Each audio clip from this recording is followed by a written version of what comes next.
បាទជំរាបសួរពុកម៉ែបងប្អូនថ្ងៃនេះខ្ញុំសូមលើកយកតួអង្គពីរអង្គបាទគឺតួអង្គ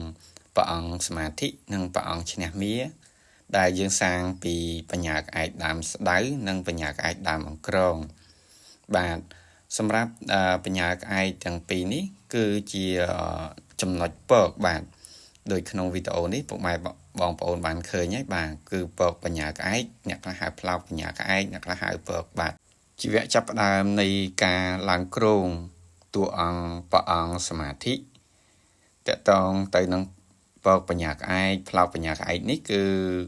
យើងបាទសម្រាប់ខ្ញុំដែលឆ្លងកាត់មកយូរឆ្នាំហើយគ្រប់ពកបញ្ញាក្អែកគឺការឆ្លាក់ត្រូវការពេលវេលាចំណាយពេលយូរណាស់ជាទូទៅសម្រាប់ការឡើងគ្រងមួយអង្គចំពោះបញ្ញាក្អែកគឺមិនមែនយើងយកមកកសាងភ្លាមទេគឺត្រូវការរៀបកិច្ចជាមុនសិនព្រោះតកតងទៅនឹងបញ្ញាក្អែកគឺតែងតែមានគេថែរក្សានៅក្នុងបញ្ញាក្អែកបាទដូចជា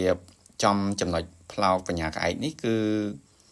បងប្អូនចូលចិត្តបាទយកមកកសាងដោយសារអីសម្រាប់ផ្លោកបញ្ញាក្អែកគឺមានពណ៌កាឡេកាឡាសម្រាប់ពកគឺរៀងពិបាកឆ្លាក់បន្តិចហើយគឺដោយសារ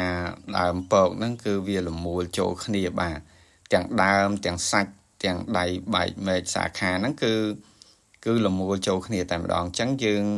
ការកសាងហ្នឹងក៏យើងត្រូវជ្រើសរើសយកចំណុចណាឲ្យសមបាទក្នុងការកសាងហើយត្រូវការវាស់ខ្នាតវាស់ទំហំចំពោះពកបញ្ញាក្អែកនេះបាទហើយ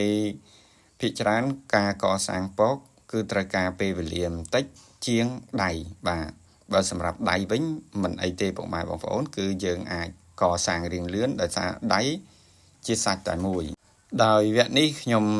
បានលើកយកមកបង្ហាញជូនពុកម៉ែបងប្អូនគឺគោលបំណងចង់បង្ហាញពីពកបញ្ញាក្អែកយើងនឹងមានសម្រស់ស្រស់ស្អាតមួយបែបបាទ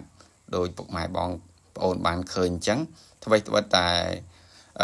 លោករក្រឡេកាឡាមែនក៏ប៉ុន្តែក៏ជាភាពស្រស់ស្អាតមួយបែបនៃផ្លោកបញ្ញាក្អែកនឹងដែរចូលមកដល់និយាយអំពីរិទ្ធវិញបាទបើនិយាយអំពីរិទ្ធបញ្ញាក្អែកផ្លោកហ្នឹងគឺជាសំណុំនៃការកកើតពីវគ្គដំបូងបាទអញ្ចឹងមុននឹងបញ្ញាក្អែកមួយមកសម្រាប់តោងនៅលើដើមហ្នឹងមិនងាយទេមិនមែនគ្រប់ដើមទាំងអស់សិតតែមានបញ្ញាក្អែកទេសម្រាប់ដើមស្ដៅនេះក៏ជារបស់កម្រដើមអង្ក្រងក៏ជារបស់កម្រសូម្បីតែបំណែកបាទបំណែកដែលយើងពុះជ្រៀកយកមកកសាងហ្នឹងបំណែកដែលនៅសល់ហ្នឹងក៏យើងនៅអាចសាងបន្តទៀតបាទអញ្ចឹងសម្រាប់វីដេអូនេះនឹងមានវគ្គបន្តទៀតពុកម៉ែបងប្អូនណាគឺសម្រាប់ពីរអង្គនេះគឺវគ្គទី1បាទនឹងនៅមានវគ្គទី2ទៀតជាមួយនឹងបញ្ញាក្អែកពីរមុខទៀតដែលត្រូវលើកយកមកបង្ហាញជូនហើយសរុបវីដេអូវគ្គបញ្ចប់នៅវីដេអូក្រោយបាទសូមអរគុណសូមជម្រាបលា